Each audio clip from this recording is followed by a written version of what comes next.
हमारे जो अस्पतालों में सर्द खाने हैं जहाँ पर लाशों को जमा किया जाता है, उनकी कैपेसिटी कम होने की वजह से ये जो लाशें हैं ये छत पर सुखाने के लिए रखी गई या फेंक दी गई या उनकी हुर्मत की बेहुरमती की गई। वलीद साहब, अगर इसको हम कहते हैं कि ये उन्होंने सही किया या जायज़ किया, तो किस तरीके से, किस पॉइंट ऑफ व्यू से होता है ये जायज़? जी, पाकिस्तान पिनल कोड में इसके ऊपर कोई स्पेसिफाइड लॉ नहीं है कि जी ये भी तो हो सकता है ना कि जो डॉक्टर्स हैं वो उनकी हड्डियां निकाल के आउट ऑफ कंट्री में इंपोर्ट करवाते हैं और उसकी स्मगलिंग करते हैं। सब्सक्राइब करें हमारे चैनल MN पॉइंट को और बेल आइकॉन को प्रेस करें ताकि आप हमारी नई वीडियो से बाखबर रह सकें। अस्सलाम वालेकुम, आपका मेज़बान मुजाहिद नयाब आपकी खिदमत में हाजिर है। नाज़रीन, नश्तर अस्पताल मुल्तान की छत के ऊपर से लाशें मिलती हैं और उन लाशों का जो मामला है वो जो पुलिस है वो अस्पताल के अमला पर डालती है और जो अस्पताल का अमला है वो पुलिस पर डालती है। आज हमारे साथ मौजूद है senior advocate high court Waleed Siddiqui साहब। इनसे जानेंगे कि अगर जो लाशें अस्पताल की छत पर मिली हैं, अगर वो किसी पर डाली जाती हैं तो उसकी क्या दफ़ाआत आती हैं, अगर वो लाशें वहाँ पर आई हैं तो कहाँ से आई हैं, क्या शरन, और जो लाश का जो मैयत की हुर्मत होती है क्या उसके तरीके से उसकी जायज़ है या नाजायज़ है, क्या तरीक़ाकार है, क्या अमल है, बाकी सर आप इस वीडियो में जानेंगे। आइए मेरे साथ। अस्सलाम वालेकुम। जी, वालेकुम अस्सलाम। फर्स्ट ऑफ ऑल वलीद भाई, बहुत बहुत शुक्रिया कि आप अपने शॉर्ट से टाइम दे के मैंने नवाजा। जी सर, कोई बात नवाज़िश है। अच्छा वलीद भाई, मुझे बताइएगा कि अस्पताल की छत के ऊपर से लाशें मिलती हैं, वो लाशें बेसिकली आती कहाँ से हैं? जी, ये अगर तो आप देखें ना कि ये लाशें कहाँ से आती हैं, सबसे पहली चीज़ जो है ये जो नशावर लोग हैं, नशई, और जो घरों से बेघर हैं और जो ये दरबदर सड़कों पे सोने वाले हैं, खाना बदोश ख़ास तौर पे, इसमें उनकी तादाद ज़्यादा पाई जाती है। फिर जो कुछ रागीर होते हैं, राह गुज़र मुसाफिर हज़रात जो दूसरे शहरों से मुसाफत तय करके आए होते हैं, उनके एक्सीडेंट हो जाते हैं। तो ये वजूहात हैं जिनकी बिना पे इन लाशों का कसीर तादाद में जमा हो जाती हैं। अब एक गवर्नमेंट हॉस्पिटल है, अब उसके सराउंडिंग में, उसके अंदर पूरे शहर से लोग आते हैं।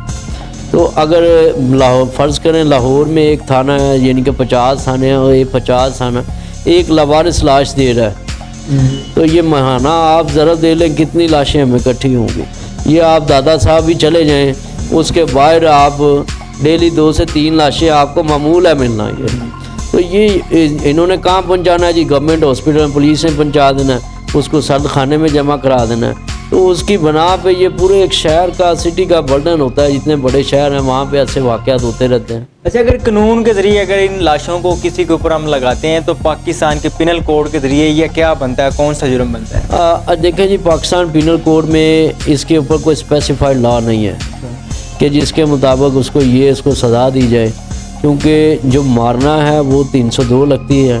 अब लाश की जो बेहुरमती, एक उसको घसीटना या कब्र से निकालना, ये एक अनदर कंसेप्ट है।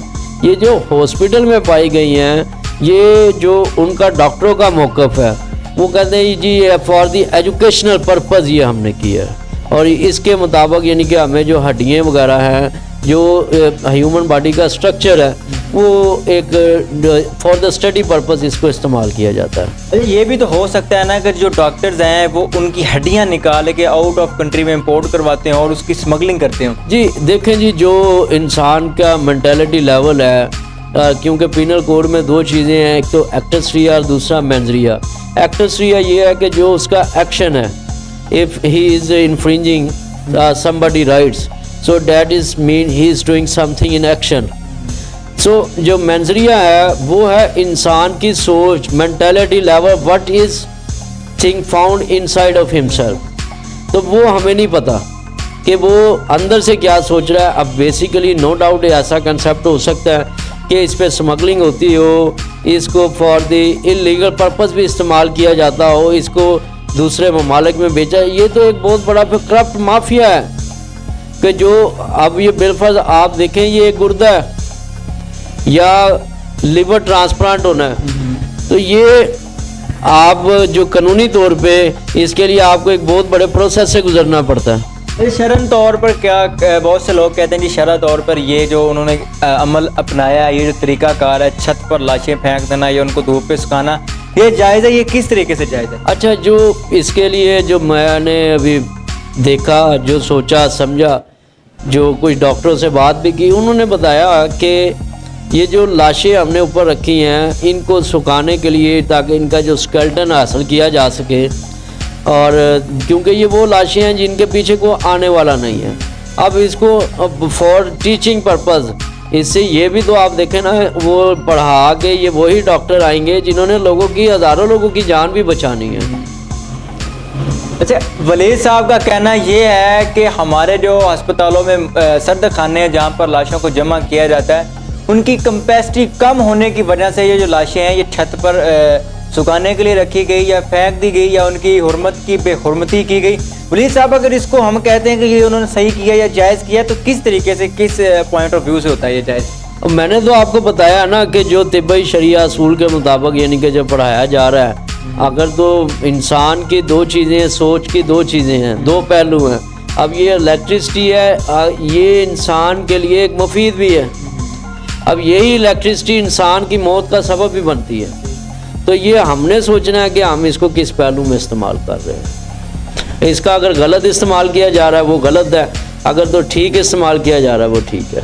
अच्छा, बेसिकली अगर कोई पाकिस्तान में जो है मैयत की हुर्मत की बेहुरमती करता है तो उस पर कौन सा पिनल कोड लगता है और उस पर कौन से? मैंने आपको बताया कि पिनल कोड में ऐसी कोई सज़ा, लाश की, अगर कोई बेसिकली किसी लाश की बेहुरमती करता है, इसके ऊपर बहुत सी FIR, क्योंकि आपने वाक़या सुने हैं, क्योंकि अगर तो कब्र कशाई के बाद लाश निकाली जाती है, उसके लिए भी हमें इलाका मजिस्ट्रेट को एक दरख्वास्त दे के उस मजिस्ट्रेट की मौजूदगी में फिर हम उसकी लाश को निकलवा सकते हैं, उस यहाँ तक कि उसके DNA के लिए भी।